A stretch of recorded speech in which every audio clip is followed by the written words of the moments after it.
ജീവിതത്തിലെ മുഴുവൻ സമ്പാദ്യവും ചെലവഴിച്ചാലും ഒരുപക്ഷെ കൈവിട്ടുപോയ ആരോഗ്യം തിരിച്ചുപിടിക്കാനായി എന്ന് വരില്ല. ഓരോ ദിവസവും ഉറക്കമുണർന്ന് ദീർഘമായി ശ്വാസമെടുത്ത് എഴുന്നേൽക്കുമ്പോഴും നമ്മൾ അറിയാതെ പോകുന്നു ജീവിച്ചിരിക്കുന്നതിന്റെ അത്ഭുതം. ലോകത്തെ ഏറ്റവും വിലയേറിയ കിടക്ക സ്റ്റാർ ഹോട്ടലിലെ കിടക്കയല്ല, ആശുപത്രിയിലെ കിടക്കയാണ്.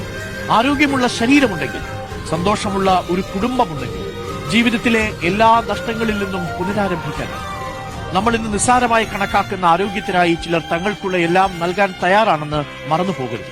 യുദ്ധങ്ങൾ വിതച്ച വലിയ നഷ്ടങ്ങളിൽ നിൽക്കുമ്പോൾ യുദ്ധമില്ലാത്ത ലോകത്ത് ജീവിക്കുന്ന നമുക്ക് നമ്മുടെ ശരീരം യുദ്ധം ചെയ്യുന്ന ഒരു സാഹചര്യം ഉണ്ടാക്കരുത്. നിങ്ങൾ ഇന്ന് ആശുപത്രി കിടക്കയ്ക്ക് പുറത്താണ് ഉണർന്നതെങ്കിൽ സ്വതന്ത്രമായി നടക്കാനും ചിന്തിക്കാനും സ്വപ്നം കാണാനും നിങ്ങൾക്ക് സാധിക്കുന്നുണ്ടെങ്കിൽ ഒന്ന് മനസ്സിലാക്കുക, നിങ്ങൾ നിങ്ങൾക്കറിയാവുന്നതിലും സമ്പന്നനാണ്. ആരോഗ്യത്തോടെ ജീവിക്കുന്നത് തന്നെ ഒരു സമ്മാനമാണ്. അത് തിരിച്ചറിയുന്നത് വലിയ വിവേകവും.